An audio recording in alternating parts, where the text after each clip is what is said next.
குழந்தையும் தெய்வமும் ஒண்ணுன்னு சொல்லுவாங்க. இந்த இடத்துல ஒரு குழந்தைய கடவுளாவே பாக்குறாங்க. எந்த இடம் தானே கேக்குறீங்க? சொல்லுங்க. இப்போ மிகப்பெரிய வெள்ள ஆபத்து ஏற்பட்டு நிறைய மக்கள் உயிரிழந்த இடம் தான் நேபாள். அப்படிப்பட்ட இடத்துலதான் இந்த வழக்கத்தை ஃபாலோ பண்ணிட்டு இருக்காங்க. நேபாள்ல குமரி அப்படிங்கிற ஒரு சிறுமியை செலக்ட் பண்ணுவாங்க. அவங்கள லிவிங் காடஸ் அப்படின்னு அழைப்பாங்க. ஒரு வயதுக்கு உட்பட்ட பாரம்பரியமான விதிகள் முறைப்படி ஒரு சிறுமியை செலக்ட் பண்ணுவாங்க. அவங்களதான் குமரின்னு சொல்லுவாங்க. இந்த குமரியை செலக்ட் பண்ணதும் அவங்க காட்மண்டுல இருக்கிற குமரி மகார் அப்படிங்கிற இடத்துலதான் வசிப்பாங்க. முக்கியமான திருவிழாக்கள் போதுதான் அந்த மக்கள் அந்த சிறுமியை கடவுளா பாவிச்சு ஆசீர்வாதம் பெறுவாங்க. முக்கியமான இன்னொரு விஷயம் என்ன தெரியுமா? அந்த சிறுமியுடைய முக பாவனைகளை வச்சே அவங்க என்ன விஷயம் சொல்ல வராங்க அப்படிங்கிற பாரம்பரியமான விஷயங்களோட இவங்க கனெக்ட் பண்ணிப்பாங்க. அந்த சிறுமிக்கு முதல் மாதவிடாய் வந்த உடனே அந்த குமரிங்கிற அந்தஸ்து பறிக்கப்படுது.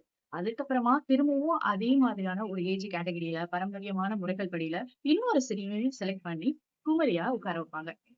குழந்தையும் தெய்வமும் ஒண்ணுன்னு சொல்லக்கூடிய இப்படி ஒரு இடத்துல இவ்வளவு பெரிய ஒரு கோர சம்பவம் நடந்தது. உண்மையாவே வருத்தம் அளித்தது. நிறைய மக்கள் உயிரிழந்திருக்காங்க. உண்மையாவே அவங்களுடைய ஆன்மா சாந்தி அடையணும். அதே மாதிரி திரும்பவும் இன்னொரு விபத்து நடக்கிறதுக்கும் அந்த இடத்துல வாய்ப்பு இருக்கு அப்படின்னு சொல்றாங்க. சோ மக்கள் எல்லாருமே ஜாக்கிரதையா இருக்கிறதுக்கும் எந்த ஒரு ஆபத்தும் அங்க சூழ்ந்துடாம இருக்கிறதுக்கு நான் கடவுளை வேண்டிக்கிறேன்.